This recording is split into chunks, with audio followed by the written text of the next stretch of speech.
Olá, que a graça do Senhor Jesus te encontre mais uma vez. Estamos prontos para começar mais uma semana de estudos. Obrigado por sua companhia diária.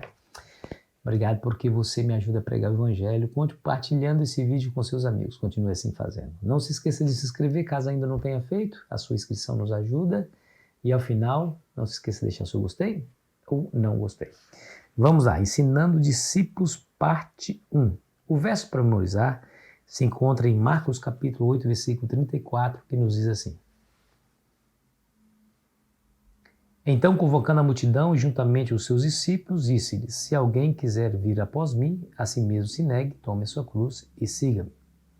Esse texto aqui é muito significativo, porque o Senhor Jesus nos conclamou os seus discípulos, sua primeira audiência. Mas essas palavras, elas transcendem os séculos e chegam até nós, nos dizendo: marginalize os seus interesses, ou seja, coloque de lado os seus interesses, para que o reino de Deus esteja em prioridade na sua vida. Ele disse isso de outra maneira, quando ele falou lá em Mateus capítulo 6, versículo 33, buscai, pois, o reino de Deus e a sua justiça em primeiro lugar, e todas essas coisas vos serão acrescentadas. Agora, ele diz, negue a si mesmo. É fácil negar a nós mesmos? Claro que não é fácil.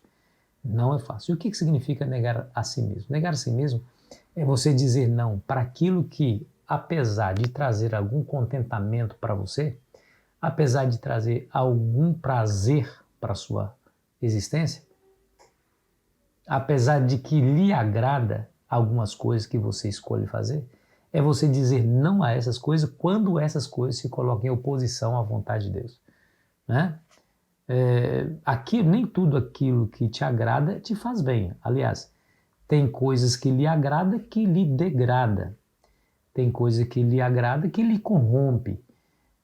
A função de Cristo, quer dizer, a missão de Cristo, além de redimir a humanidade, quer dizer, além de redimir não, porque a redenção ela já engloba tudo, mas ele veio redimir e uma das particularidades dessa redenção é restaurar em mim e em você, em todos nós, a perfeita imagem de Deus, para que nós sejamos semelhantes ao nosso Criador. Então, o dia que isso acontecer, nossa vontade, nossos desejos estarão sempre em harmonia, em convergência com os desejos e vontades do nosso Pai Celestial.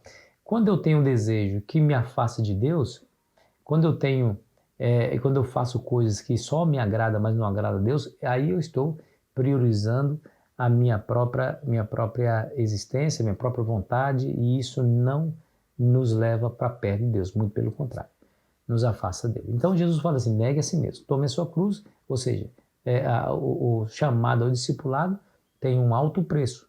Lembra-se da cruz de Cristo. Cristo suportou aquela cruz pesada, morreu nela para salvar a humanidade. Então nós precisamos também estar dispostos a nos sacrificar pela salvação de outras pessoas. Então é isso que Jesus quer nos ensinar. Bom, por que ele falou isso? Com qual razão ele nos convence? Qual a razão que ele nos dá para nos convencer de que de fato precisamos negar a nós mesmos e tomar a nossa cruz? Bom, até o capítulo 8, Jesus com seus ensinamentos públicos e particulares, com seus milagres, inúmeros milagres que ele realizou na frente dos discípulos, ele provou definitivamente que ele era o Messias. A partir do capítulo 8 em diante, nós vamos ver Jesus se concentrando no caminho até a cruz. Então ele vai levar os seus discípulos a uma região mais afastada e ali ele se preocupa em saber o que estava no coração dos discípulos a respeito de si mesmo. Ou seja, quem vocês dizem que eu sou? O que vocês acham acerca de mim mesmo? Digam para mim. Então essa pergunta foi feita para os discípulos e eles deram a cada um a sua resposta. Nós vamos analisar isso nessa semana. Agora, eu quero dizer para você que Jesus é o Messias. Nós não temos dúvida disso. Nós estamos olhando a história que ficou, né? A história e os ensinamentos da história da perspectiva de alguém que conhece todos os bastidores, porque nos foi revelado aqui nas Escrituras. Então nós conhecemos os detalhes da história. É claro que naquela época eles não conheciam todos os detalhes, eles tinham que olhar para aquele homem que dizia ser o Filho de Deus, como ele mesmo disse, eu sou o Filho do Homem, e acreditar que de fato ele era o que dizia ser.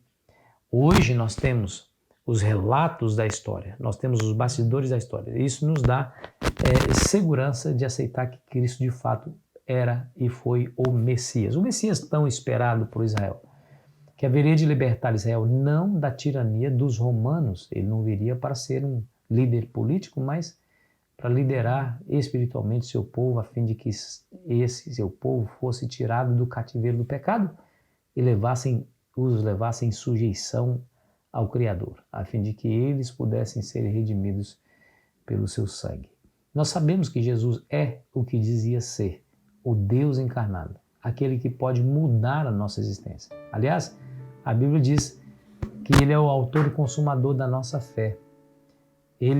Não há condições de nós alcançarmos a vida eterna sem passar por Jesus. Ele mesmo diz: eu sou o caminho, a verdade e a vida. Ninguém vem ao Pai senão por mim.